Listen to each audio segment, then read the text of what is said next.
I'm actually targeting to get people to eat.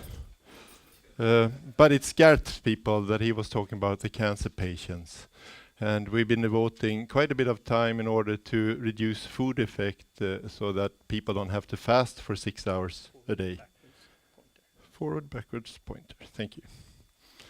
Okay, we're a drug delivery. Xpray is a drug delivery company. Drug delivery company is very good if you have a technology behind it. We have a technology which can produce hybrid nanoparticles.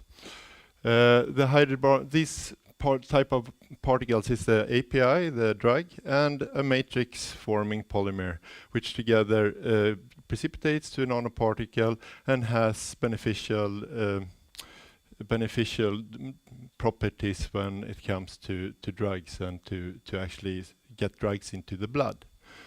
We particularly are targeting poorly soluble weak bases, where a company of independent US company has actually showed that we have a real USP for this type of compounds. From the beginning, we have had a very straightforward IP strategy. That's where the value is generated, and we have it from the manufacturing part, and also onto the composition that you get when you do this nanoparticle, and to the part of the final dose and product formulation. So the package becomes quite rigid in terms of IP when it comes to the developed drug. We're focusing on protein kinase inhibitors. You heard 3 of them being mentioned in the keynote talk. It was lapatinib, it was erlotinib, and vemurafenib, called Tarceva and Xenograph and Tykerb in this case. We have actually improved those 3 and a couple of more of them. We have actually managed to improve all of them that we have tried in terms of solubility in laboratory. We have tried 4 of them in dogs with all improvements, and 1 recently in man.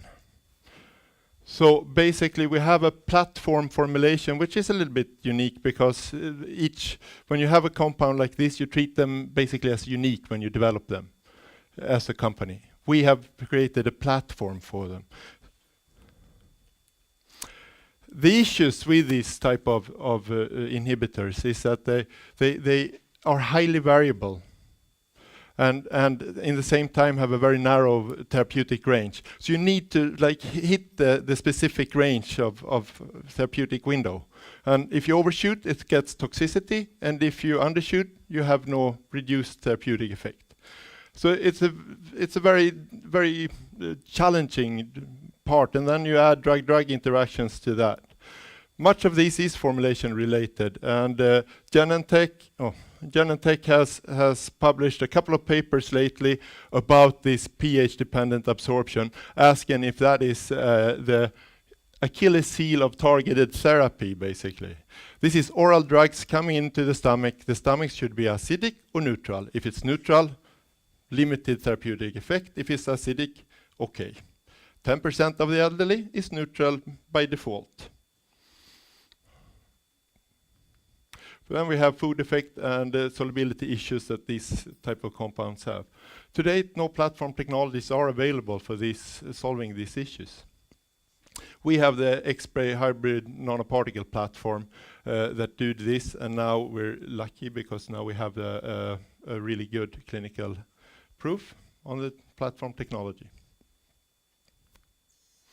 Take this as an example. We have a patient that is dosed with, he's diagnosed with CML, leukemia. He's on nilotinib. He's dosed twice daily with 400 milligrams. That makes 800 milligrams a day. He's fasting 2 hours before and 1 hour after administration. Acid-reducing agents means that he has a good stomach if he eats it, but he reduces the uptake by 30% of the anti-cancer drug.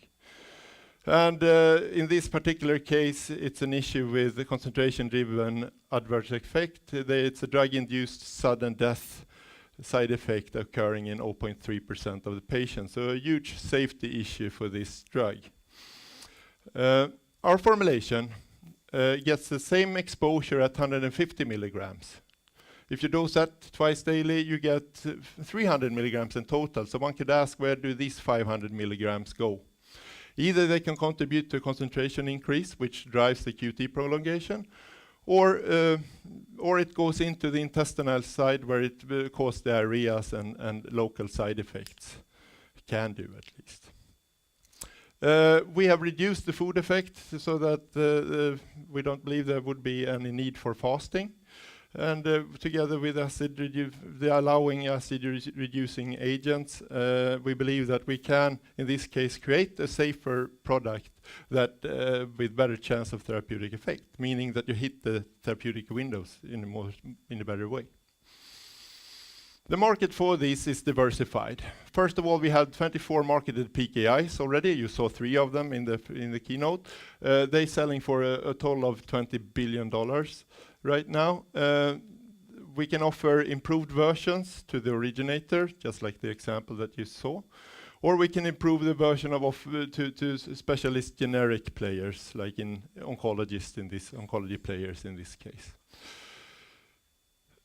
There's a huge the pipeline of small molecule PKIs is huge. It's over 500 compounds in development, and presently 267 is in clinical development. We have got one of these as a feasibility sort of rescue project, which is ongoing as a feasibility and looks very promising for us. So we obviously have rescue projects. Also, we believe that when the larger players that has this type of amounts of projects in the pipeline understands that they can use different part of the chemical library that's not usable today, that they can speed up the development and have a better clinic, and also have the best marketed product.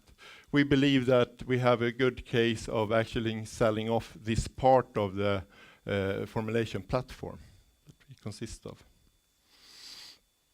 So the plan is, with this, it takes us about 10 to 15 million kronor per project, per compound, to take it from an idea to proof of concept in phase 1 study. Timeline for this is 12 to 18 months, and for the next 2 years, we believe that with 50 million kronor, we can take 2 such projects to proof of concept, and we can also add on, as you can see, it's an add-on game after that, of course. And to do this, you need to get this far as we got to clinical proof. You need a good, effective team, and I believe we have that. And together with that, I would just say thank you for your attention.